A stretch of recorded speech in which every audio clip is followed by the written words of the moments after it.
Benign prostate hyperplasia is prostate enlargement which compresses the urethra and surrounding bladder, making it difficult to urinate. Most common in males over 50 years old. Now the memory trick, just think BPH, a big prostate that holds back urine. Naturally, the signs and symptoms include urinary retention, leading to a UTI infection, which is a priority complication. Now the key terms to know is sensations of incomplete emptying, described as keywords. Clients feel the need to urinate again immediately after urinating. And urinary frequency and nocturia, having to urinate especially during the night, described as a need to awake at night with an urge to urinate, as well as straining to void or difficulty initiating urination, described as a strain to begin a stream of urine, and a weak stream with slow dribbling of urine after avoiding, described as keywords, stream of urine that is weak or intermittent, and low back pain, as mentioned by Kaplan. Now, these keywords listed here love to show up on Select All that apply questions, so be sure to write them down and don't let the NCLEX trick you here. Frequency of sex is not related to BPH. Many students get this wrong. Now, for complications, as mentioned before, that are not normal, the big key one here is a UTI infection. Write that down. So burning sensation with urination or even cloudy or smelly urine. This is priority. It indicates an infection from urinary retention. So the first priority here is to follow up with these findings and assess further. Now treatments include bladder training, drugs, and surgery. So for bladder training, we put our patients on a voiding schedule and we teach them to avoid caffeine. And for drugs, we use finasteride, brand name Proscar, which shrinks the prostate. So Hesse mentioned, what medication will shrink the prostate? And the answer is finasteride. So the memory trick, think of a man with a swollen prostate riding around on a horse. Ouch, that's a very painful ride. So just think, if you want to have a fun ride, get finasteride. Now this medication takes a few months to start working. So a big test tip to write down is that missing a few doses will not cause immediate or long-term effects. That was a commonly chosen wrong answer on a few question banks. Now, if drugs don't fix the issue here, then we can always do surgery, and we have two types. A TURP, which is a transurethral resection of the prostate. This surgical procedure is least invasive because instead of opening up the patient, we simply insert an instrument directly through the urethra to remove the prostate. Now, prostatectomy is more invasive as it requires a surgical incision, basically cutting open the patient. So TURPs are typically chosen as first treatment due to the fast recovery time. Now Hesse mentions BPH that has been refractory to treatment with other medications.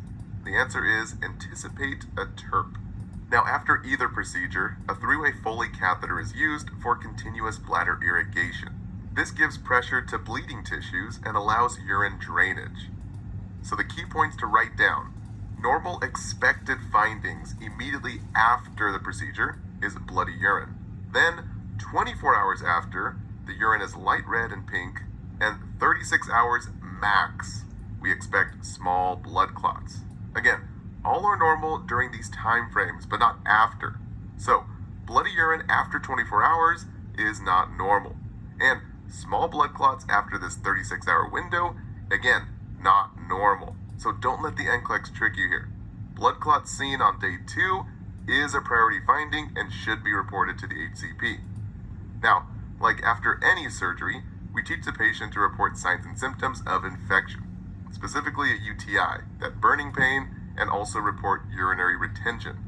Lastly, we teach the patient to increase fluid intake to flush out sediment.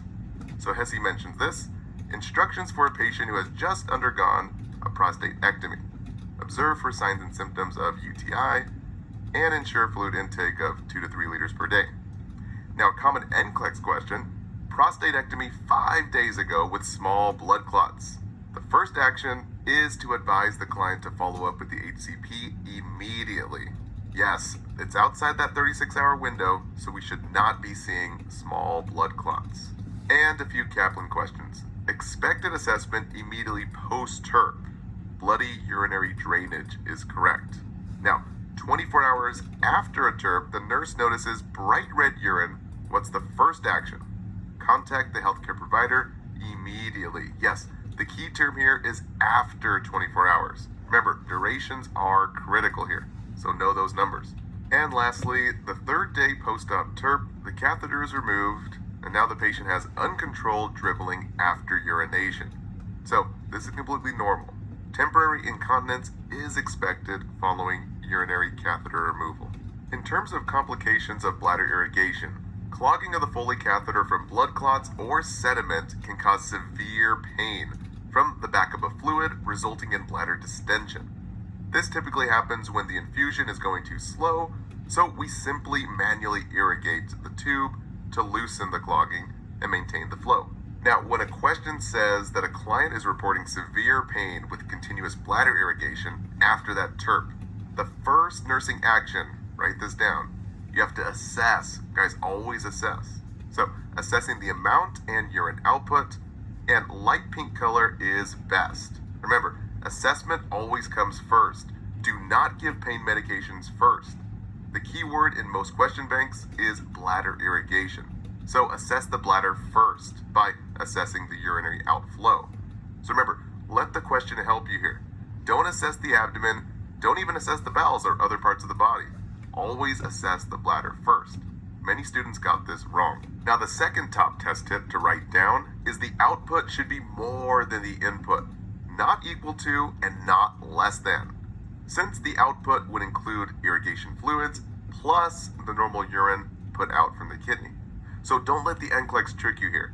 If you put in 2,000 mLs of fluid to irrigate, you should get out more than 2,000, more like 2,500. So simply think, anything less than or equal to the input indicates a serious obstruction. Now, if there is an obstruction, as stated before, we simply use manual irrigation with sterile normal saline until either the clots are cleared or urine color shows clear or light pink.